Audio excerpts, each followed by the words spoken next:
No texto que a gente ouve, os 2 primeiros versos eu preguei domingo passado. E ele fala e chama-nos atenção exatamente por causa de que Jacó, já na sua último dia de vida, porque é isso que vai acontecer, no seu último dia de vida, ele vai proferir tremendas bênçãos, para alguns antibênçãos. E nesse dia ele vai expirar, ele vai morrer. E então, ao ser José trazido no capítulo número 49 até ele, por saber da sua doença, e então ele traz ele e traz consigo seus 2 filhos, vai até Jacó, e Jacó traz uma bênção sobre esses filhos de José, que é Manassés e Efraim. Entramos no capítulo número 49, os filhos de Jacó estavam bem separados, estavam distantes, pois só José estava tendo uma parte com o seu pai de maneira particular. Depois, o verso é bem claro, depois chamou Jacó seus filhos e disse: ajuntai-vos e vos farei saber o que há de acontecer nos dias vindouros. Ou seja, Jacó estava reunindo os seus filhos porque ele ia trazer uma profecia, uma bênção sobre a vida de cada um dos seus 12 filhos. E ele diria que as palavras que ele passará a dizer a cada um dos seus 12 filhos é a respeito de um futuro longínquo que vai começar a partir de hoje, e ela se cumprirá a cada dia até o dia em que se findar todo o habitante dessa face dessa terra. Porque agora Jacó estará sendo revestido com um espírito de profecia que ele vai declamar, ou vai declarar. Por que declamar? Porque esse texto é a primeira poesia das Escrituras Sagradas. E então ele diz claramente, de uma maneira muito preciosa: ajuntai-vos, filhos de Jacó, ouvi Israel, vosso pai. E antes que ele fale, como eu preguei no domingo passado, antes que ele falasse a respeito das coisas que haveriam de acontecer nos dias futuros, que nos traz grande curiosidade, não é à toa que nos sites hoje da internet, todo mundo está falando o que vai acontecer com este mundo. É furacão de um lado, é ciclone do outro, é chuva para lá, é guerra para lá, é guerra para lá. Estamos nos últimos dias, então todo mundo falando dos últimos dias, dos sinais que vão acontecer, ou que estão acontecendo. Todo mundo quer saber o que vai acontecer nos dias que nós estamos. Será que chegou os últimos dias de fato?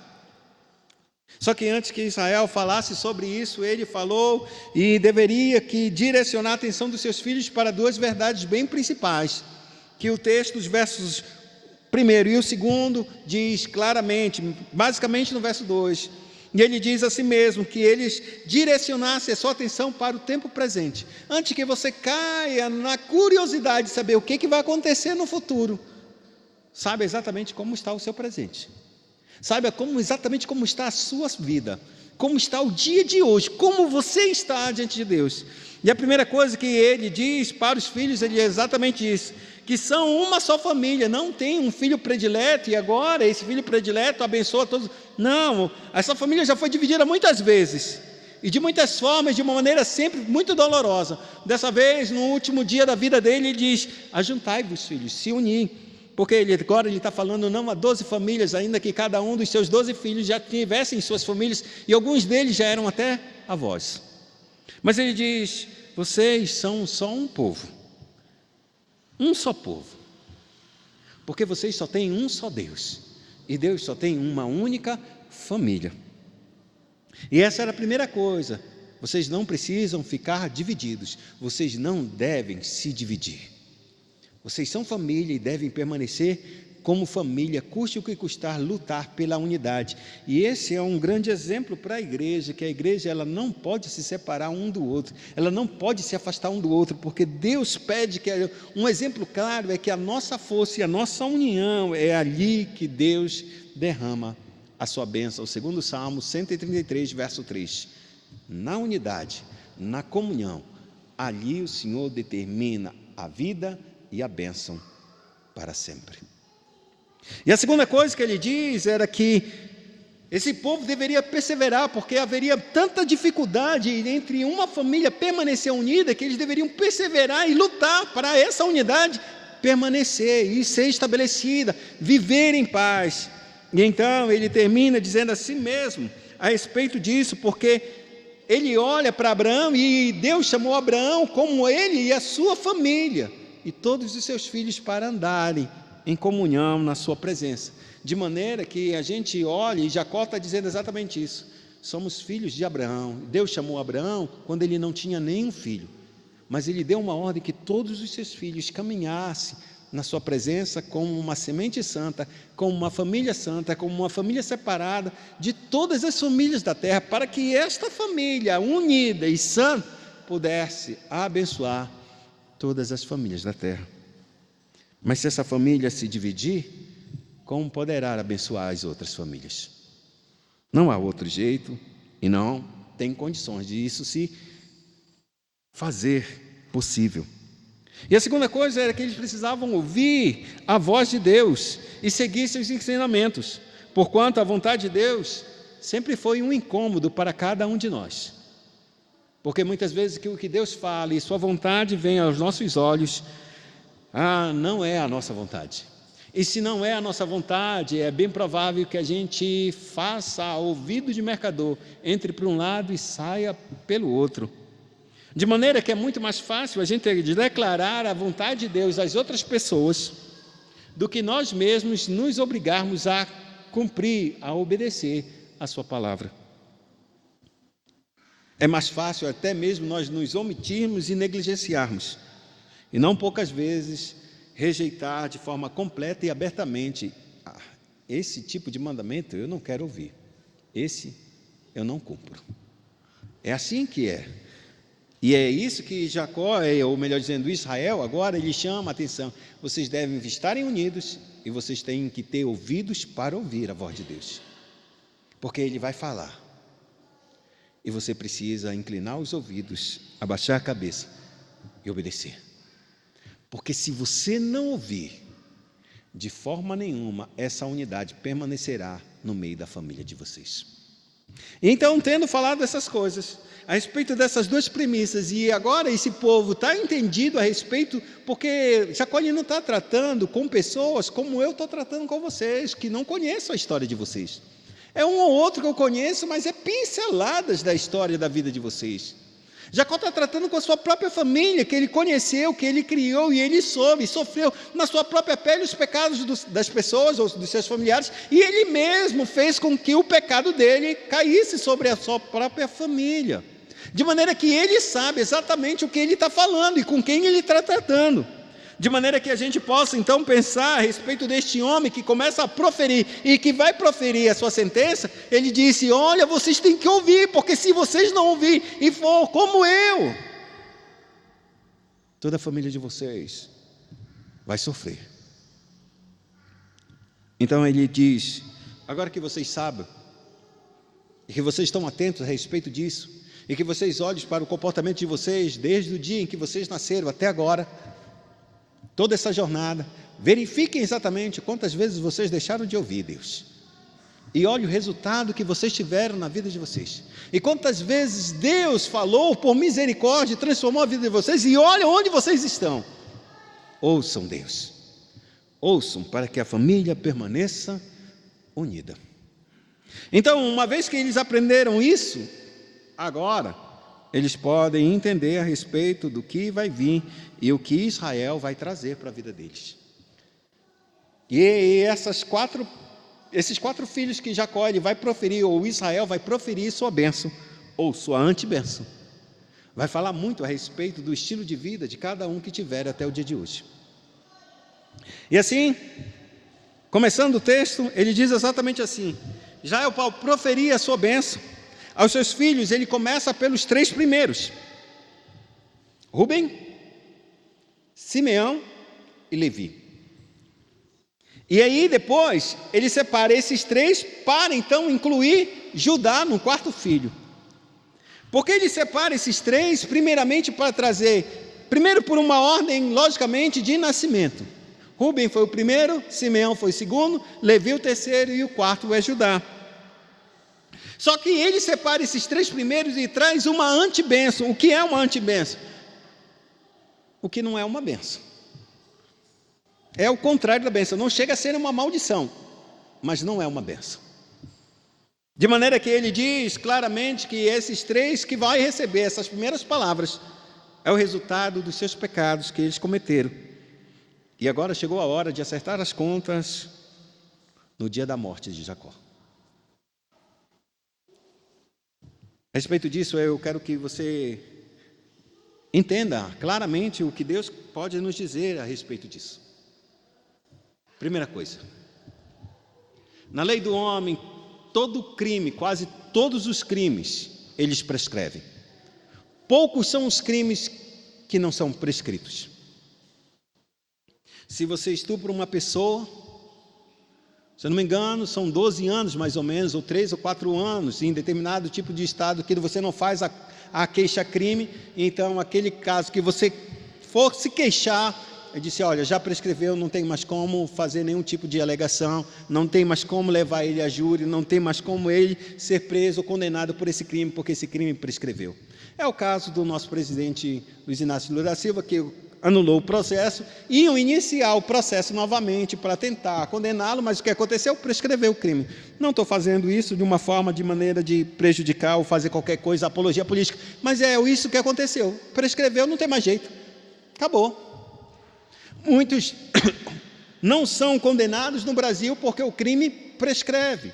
Nos Estados Unidos, em qualquer país do mundo, sempre tem uma prescrição, ou seja, há um tempo de você julgar aquele caso. Se não julgar corretamente e não for até o final, acabou. Esse homem não pode ser processado por aquele crime. E isso é totalmente diferente em relação à palavra de Deus, porque a palavra de Deus diz que os nossos pecados são imprescritíveis. Ou seja, eles não prescrevem de forma nenhuma. A gente pode imaginar que o tempo que a gente fez o mal, ou fez algum pecado no passado, e aquilo ficou lá atrás e nunca mais fez, mas a gente se calou, e está só nós e Deus, e ninguém mais sabe, e a gente caminha nessa vida, e os anos se passam, décadas, 20, 30 anos, e nada acontece. Eu quero te dizer que o pecado não prescreve. E que nós haveremos de prestar conta de todos os pecados que nós cometemos. E é exatamente isso, não importa o quanto você se pune, não importa o quanto você se disciplina a si mesmo, e quanto você tenta se afastar daquele pecado, não importa. O pecado não é apagado com o passar do tempo. O pecado permanece.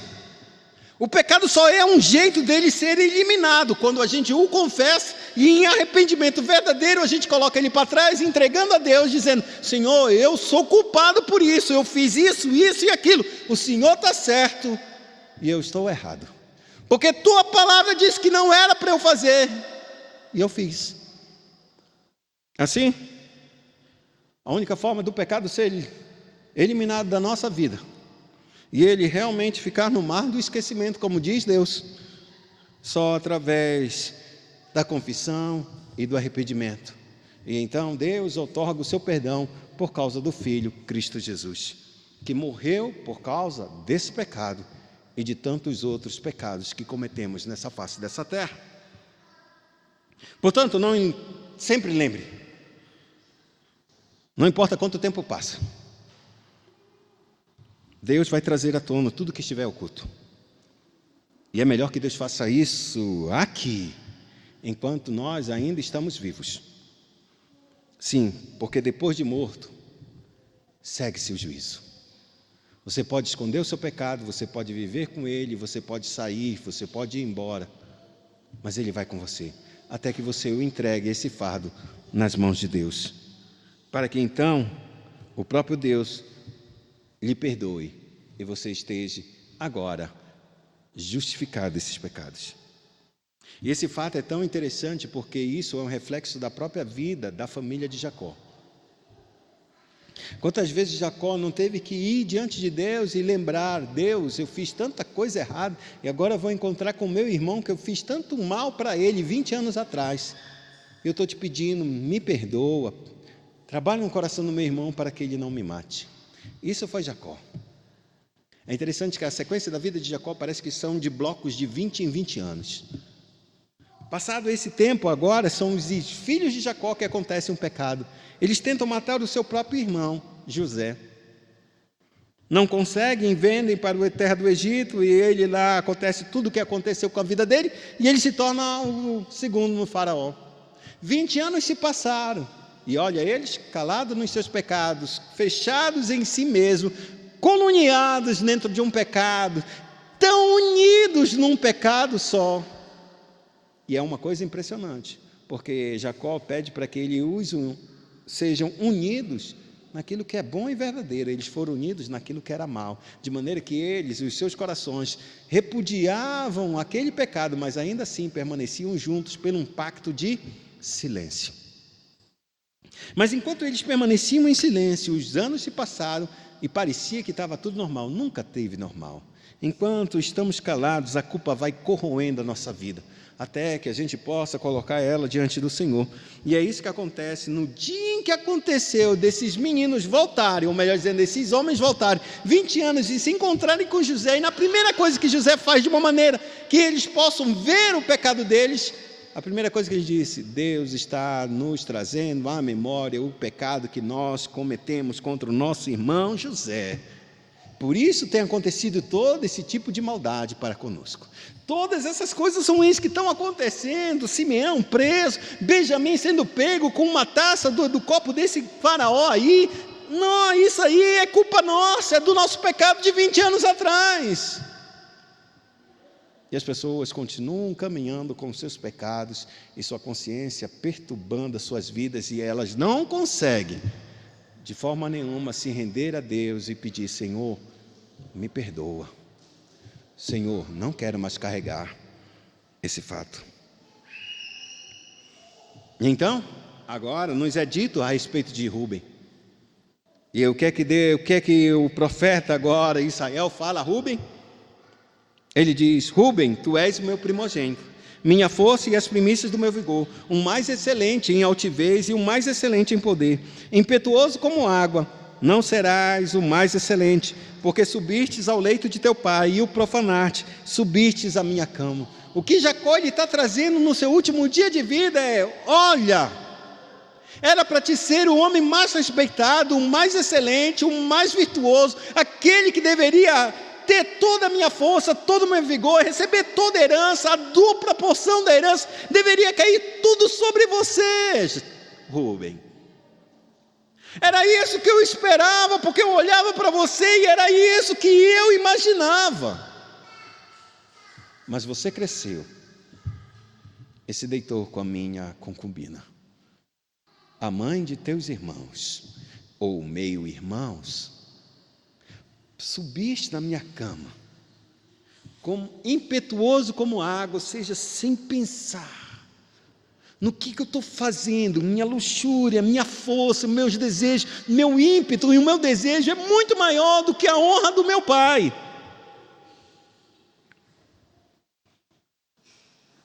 Isso foi um vergonhoso, um infame adultério que custou a perda da sua excelência, por desonrar seu pai, de modo que nenhum juiz, profeta ou rei veio dessa tribo.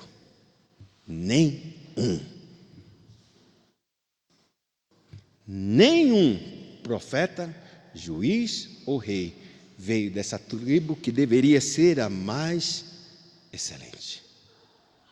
E esse é o futuro que cerca e que vai chegar a toda essa tribo. Passe anos, séculos, ninguém vai se levantar com uma premissa de autoridade para ser um profeta, ser um rei, ou pelo menos um juiz qualquer. Nada. Toda a autoridade, toda a excelência foi retirada da vida desse homem. Por quê? Porque ele desonrou o seu pai. Ele teve mais desejo e lascívia e prazer em ter aquilo que ele queria do que a honra do seu pai. E então a gente pode pensar: o que Deus fará conosco se nós o desonrarmos?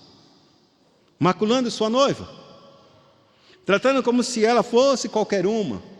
A noiva de Cristo é a igreja. O que Deus fará comigo e com você que maltrate um da igreja? Será que Ele vai ficar calado? Será que Ele não virá a nós com ardente ira e juízo vingativo, porque nós estamos maltratando a sua própria noiva, a quem Ele morreu e resgatou com seu próprio sangue? É certo que Deus virá. Portanto, a gente deve aprender e temer ao Senhor de fazer o mal, de nos guardar em fazer o mal, tanto a nós mesmos, quanto a sua igreja, a noiva de Cristo. Não sejamos como Rúben, que impetuoso, ele agiu contra a honra de seu pai, Israel, e perdeu sua excelência. Nos nossos corações, nos nossos desejos e nos nossos afãs, muitas vezes a gente desconsidera aqueles que estão ao nosso lado, na mesma trajetória, na mesma jornada. A gente se importa só conosco mesmo, e não importa o que nosso irmão vai pensar ou vai achar. E nesse mundo tão terrível, a gente imagina, vai pensar o quê de mim? Não estou nem aí. Não estou nem aí, não. Somos um corpo só. O teu pecado afeta toda a igreja. O meu pecado afeta toda a igreja. O teu pecado não afeta só a tua casa ou a tua família, mas toda a igreja, porque somos um povo só. E aí você, às vezes, fica raciocinando, porque você ainda pensa como as pessoas lá fora. Não pensa como um Deus que fez uma aliança comigo e com você, juntos. É como se fosse uma corrente.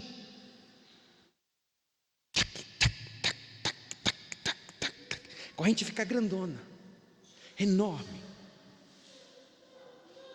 A corrente é mais forte,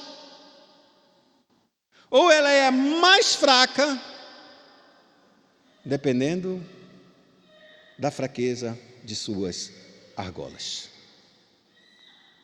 Se a gente tem uma corrente, vamos supor, de uns 6 metros, para carregar coisas terrivelmente pesadas, uma corrente grossona, como se fosse aquelas dos navios. Eu não sei se vocês já viram uma corrente que segura as âncoras, bem grossona.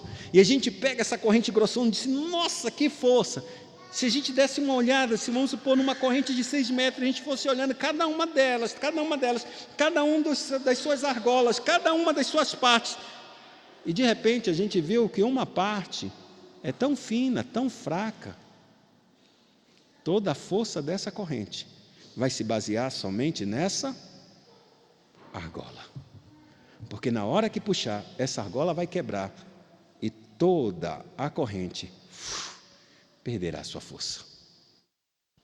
Quando Deus nos aliança, nos forma como uma aliança e nos deixa dentro, aliançados juntamente com Ele, a nossa força é tão maior quanto a do menor dos elos de uma corrente. E por isso, a gente deve pensar, logicamente, que o reino de Deus é baseado, sim, na vida do nosso irmão, mais do que na nossa. Porque é por nós, Cristo venceu e morreu por nós, não somente por um único indivíduo, mas por uma igreja, por um corpo para Ele. E esse corpo que é santo, Ele se dedica em preservar esse corpo e preservar a unidade desse corpo, para que todos nós, por meio de cada um desses irmãos, sejamos edificados e se fortalecemos. Sim, nos fortalecemos em Cristo, pela soma de cada um dos irmãos e contribuição para que essa igreja seja edificada. Não pensar no nosso irmão é estar apartado da realidade do que Cristo nos proporciona e nos inseriu e nos fechou em um só corpo. Por isso que é importante que a gente não pense como pensa o mundo, porque o mundo não vai pensar na minha opinião ou na tua opinião, ele vai fazer. E isso é um Rúben impetuoso. E a desgraça caiu sobre a vida dele.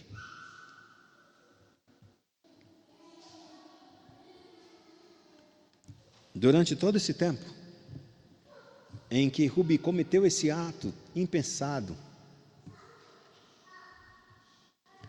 a Bíblia fala que Jacó não falou nada para ele.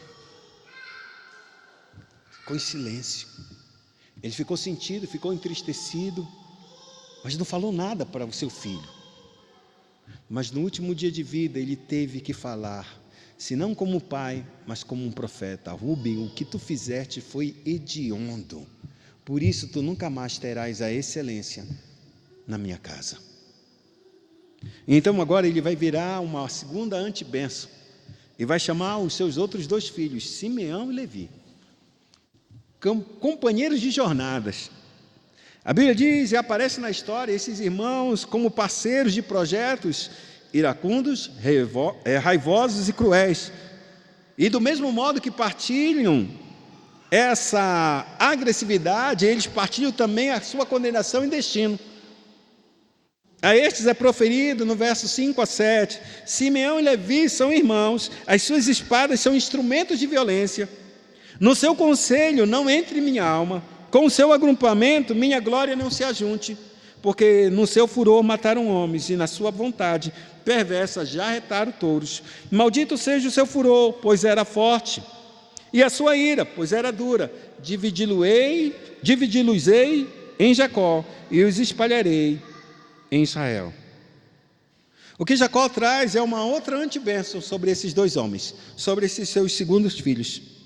A ira com que o que Jacó está falando, ou Israel está falando para a vida deles, é que ele lembra de um episódio que a sua irmã Diná, a gente pode imaginar que ela foi possuída, ou seja, ela foi violentada. E esses 2 irmãos disseram assim, não pode fazer isso com a nossa virgem, com a nossa filha de Israel. A ira deles era uma ira verdadeira, era justa, porque não deveria se tomar uma mulher e abusar dela. Então o que eles pensaram? Eles formaram um conselho, os 2 disseram, vamos fazer o seguinte, vamos matar todos os homens dessa cidade, e bora esperar o que vai acontecer. Eles ficaram com tanta raiva, mas eles seguraram o ódio. E quando esses rapazes que vieram, que veio o pai e o filho dizendo assim mesmo, não, eu amo as suas filhas, eu sei que eu fiz uma coisa errada e tal, mas eu quero casar com elas e quero viver, e nós seremos só um povo. E os filhos disseram, tudo certo, só tem que se circuncidar. Se vocês circuncidarem, a gente fica só um povo. Se vocês não circuncidarem, a gente vai pegar tudo que a gente tem, nossa filha, e a vergonha que a gente tem, e a gente vai embora e deixa vocês para trás. O homem estava com tanta paixão pela filha de Jacó, disse, não, esse conselho é bom, eles têm muito gado, acho que vai ser maravilhoso a gente fazer aliança. A gente vai ter muito dinheiro, porque eles são tão prósperos e são tão pacíficos. A Bíblia declara que a cidade se circuncidou, todos os homens, quando estava no 3º dia, na hora em que estava mais infeccionada a coisa, esses 2 homens entraram na cidade e saíram matando todos os homens naquela cidade. E é disso que Jacó está falando. A ira deles era tão verdadeira, era tão poderosa, foi tão forte, que a Bíblia diz claramente, diz assim mesmo, porque não entre no seu conselho, não entre a minha alma, ou seja, eu não sou participante desse tipo de justiça, porque essa ira não é justa. Se eles matassem somente o pai e o irmão, e o filho, ainda vai lá, porque ele estava retribuindo, bastava só matar o filho, mas não, eles queriam matar o filho, o pai e todos os homens. E ele diz, Jacó diz, a minha alma não está neles, esse conselho eu não participo, esse conselho de morte, esse conselho de vingança, minha alma não tem parte. Com esse tipo de ajuntamento, não há glória para mim, a minha glória não entre. O que Deus estava dizendo é claramente que um espírito irado nunca vai produzir justiça, que um conselho em que as pessoas se mancomunam para fazer alguma coisa deliberadamente maligna para com outras pessoas, ainda que tenha um motivo muito sério e verdadeiro, essa ira vai ser muito maior do que a justiça que deveria ser atribuída àquele caso ou àquela situação. De maneira que Jacó, ou o que Deus está dizendo é que quando a gente faz e não procura verdadeiramente a justiça de Deus e procura se vingar, Deus não tem parte nisso, e muito menos nenhuma glória para Deus em se fazer isso, porque somente é instrumento de vingança. Isso trouxe desonra e não glória. De maneira que Jacó, ele olha para ele e disse, esse tipo de espírito não é condizente com aqueles que amam a Deus e servem a Deus.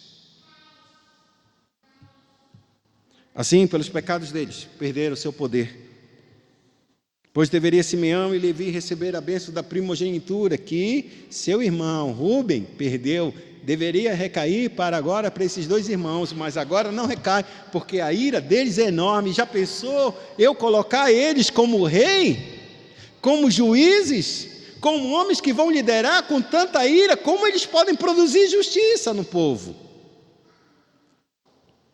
Então eles são descartados. A bênção agora não cai sobre Simeão nem Levi, vai cair e recair sobre a vida de Judá. Embora isso seja uma antibênção, agora é uma coisa interessante, o que Deus faz? A Bíblia diz que a ira do homem não produz a justiça de Deus. Mas o fato deles terem se irado por causa de um crime que cometeu contra a família deles é justo. Então a ira não é pecado. A forma como a gente manifesta essa ira que pode vir a se tornar pecado. É necessário que nós tenhamos ira no nosso coração para que nós possamos repreender e ter zelo pela honra de Deus, pela vontade de Deus, pelo nosso Pai, pela nossa família. O que Deus está dizendo para nós é que exatamente o nosso coração pode se irar, mas tem que se irar por motivos corretos e sérios, que serão zelosos para com Deus. Mas essa ira tem que ter uma medida. Ela não pode extrapolar. E havia nesses dois homens tanta ira, que Deus diz a si mesmo: vocês não estarão mais juntos. E vocês também não serão mais uma unidade perfeita. Eu vou espalhar vocês por todo Israel. A tribo de Simeão foi praticamente absorvida pela tribo de Judá.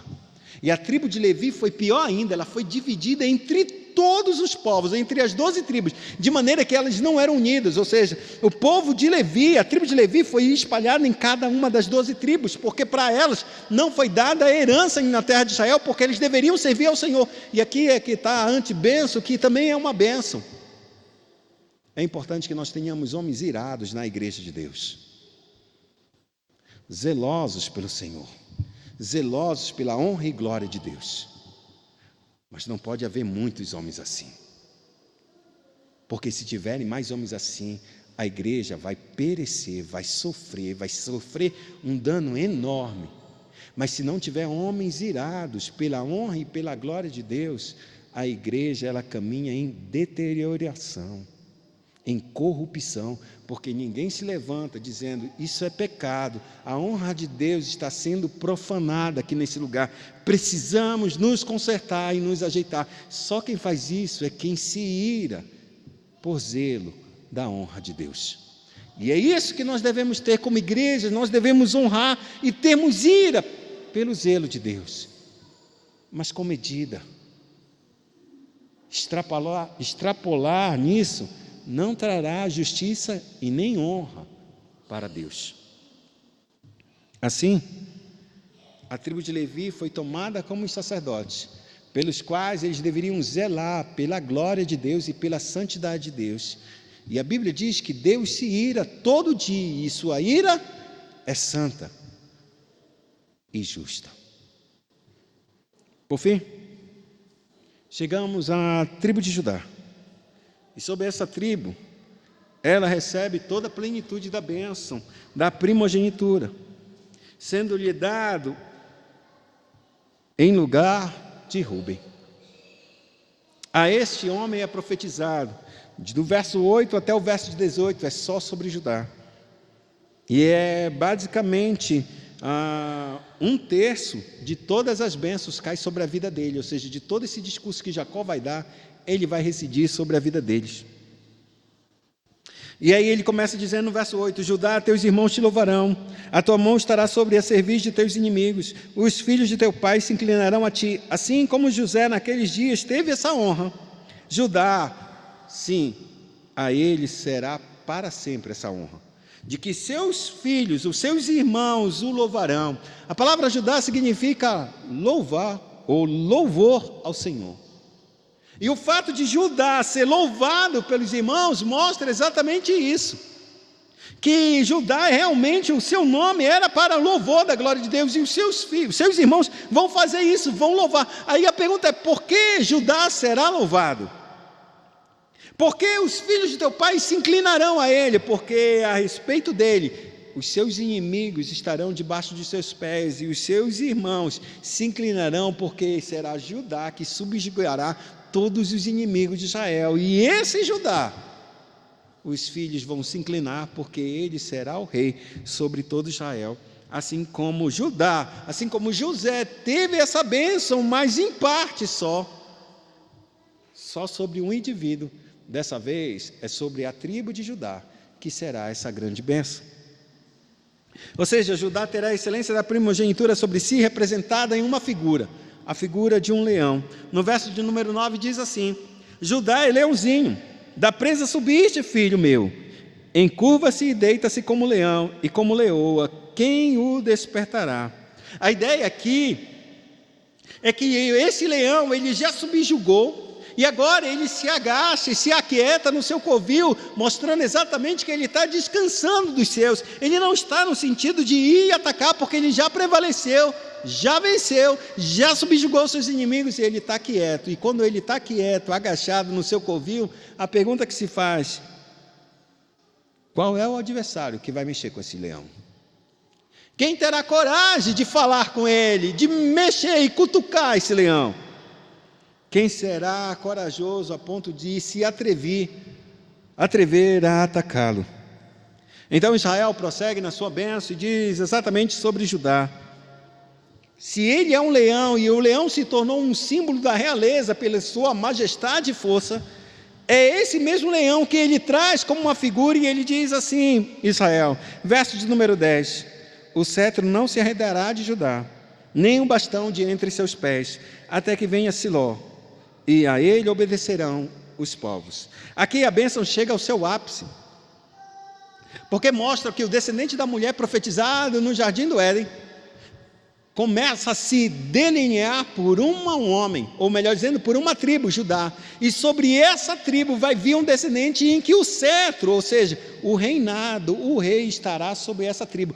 Um dos filhos da tribo de Judá se tornará o rei, e esse rei que virá será pleno em toda a sua jornada, será soberano sobre todas as nações, sobre todos. E aqui é interessante que a gente possa dizer, porque ele diz claramente: a ele obedecerão os povos. Ele não diz obedecerão a tribo de Israel, obedecerão a tribo de Judá. A ele obedecerão os povos, até que venha Siló. Nesse caso aqui, Siló é uma imagem não exatamente de uma cidade onde o primeiro tabernáculo foi montado. Siló é a representação do Filho de Deus, do Cristo que haveria de vir. A ele, quando esse Siló vier, ou seja, quando aquele que é o enviado por Deus vier, todos os povos vão obedecer. Esse descendente é Jesus, concebido do Espírito Santo no ventre de Maria, a qual pertence à tribo de Judá, e ela é filha de Davi, a qual Deus deu a promessa de que ele, o seu filho, o seu descendente, reinaria para sempre. Logo, Jesus é filho de Davi, que é filho de Judá, que é filho de Jacó, que é Israel, o que profetizou a vinda do Messias, Cristo Jesus. A bênção não termina aí. A bênção ela vai terminar dizendo claramente, vai se estender por um grande peso de prosperidade e abundância que virá sobre a tribo de Judá. Pois é dito no verso de número 11: ele amarrará o seu jumentinho à vinde, e o filho da sua jumenta à videira mais excelente. Lavará as suas vestes no vinho e sua capa em sangue de uvas. Os seus olhos serão cintilantes de vinho e os dentes branco de leite. O jumento é um símbolo de um animal de montaria dos reis. Quando Davi foi colocado como rei de Israel, ele sentou no jumento e foi aclamado o novo rei de Israel. Cristo Jesus, quando entrou na sua última semana para ser crucificado, ele entrou em Jerusalém, colocaram ele sobre uma montaria de um jumento que nunca havia sido colocado carga sobre ele, e entraram e gritaram: Hosanas, bendito é aquele que vem em nome do Senhor, bendito ao filho de Davi, Hosana nas alturas. Jesus estava sendo entronizado em Jerusalém, sentado como um montinho, estava dizendo assim: esse é o novo rei de Israel. A profecia estava se cumprindo e a profecia está se dizendo, exatamente, ele diz claramente que já que o jumento é o símbolo de uma realeza, e é da realeza, dessa tribo que vai nascer os reis, é justo que esse jumento seja andando lado a lado nessa profecia. Só que ele diz uma coisa interessante: esse jumento será amarrado a uma videira, e a videira é símbolo de fertilidade, alegria, paz e prosperidade. Tudo isso é símbolo de uma videira. O que ele está querendo dizer? Esse animal, esse jumento em que o rei está lá, está sendo montado, esse jumento vai ser colocado ou amarrado a uma videira, e essa videira vai mostrar traçar uma imagem para a gente de grande prosperidade. Mas como pode traçar uma grande prosperidade? Porque o jumento, ele vai ser amarrado não somente numa videira, mas numa videira excelente. A Bíblia declara em João, capítulo número 15, que Cristo, eu sou a videira verdadeira, a videira excelente. O jumento está amarrado a ele, ou seja, o reino está sobre ele, foi amarrado ao Cristo. Agora, o que é interessante da prosperidade nisso é que ninguém, em sã consciência, amarraria um jumento numa videira onde os cachos são mais excelentes, porque esse jumento comeria todo o fruto dela, todas as uvas excelentes. A não ser que haja tanta fartura, que se ele comer, pouco importa, não tem problema. E é exatamente essa a imagem, que a prosperidade seria tão grande, que eu possa amarrar um jumento que vai comer a mais excelente das uvas, e pouco me faltar. E a dimensão dessa prosperidade é tão grande que ele vai dizer assim mesmo, que o texto diz claramente que ele lavará as suas vestes e a sua capa, as suas vestes no vinho e a sua capa no sangue de uvas. Ou seja, a prosperidade de vinho e de uva seria tão grande, que era até mais fácil lavar com o suco de uva do que com a própria água as roupas de uma pessoa. Só que aqui o detalhe que ele fala nesse enredo é tão precioso, porque ele diz o sangue de uvas. O que dá a ideia clara que exatamente que esse rei que está vindo, que é Siló, que é a videira excelente, que é Cristo, o seu sangue será derramado, e o seu sangue está sendo derramado por causa de um combate. Ele veio, lutou e venceu o pecado, o diabo, o mundo e a morte. No seu sangue, ele tem nos lavado. E é por causa disso, esse símbolo tão maravilhoso que é retratado aqui, dá a ideia claramente de um paralelo de que o Cristo, ele vai ser pisoteado, ou melhor dizendo, ele pisoteará todos os seus inimigos que não se aproximam dele. Ou seja, para aqueles que se apresentam a Cristo voluntariamente e se submetem ao seu senhorio, recebe do Senhor alegria e plenitude. Mas todo aquele que o rejeita, para esses haverá grande terror, porque a ira de Deus os aguarda.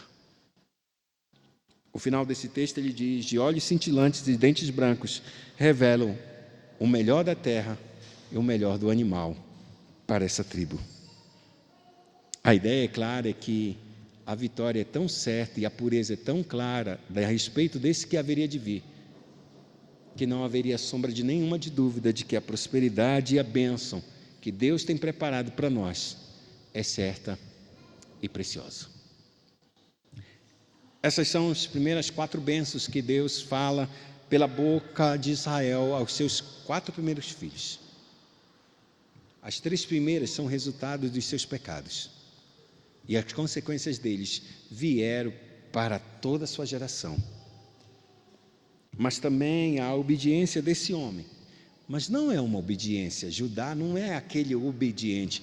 Há pecados sérios na vida dele. E por que ele não fala nada dos pecados de Judá? Porque Judá se arrepende.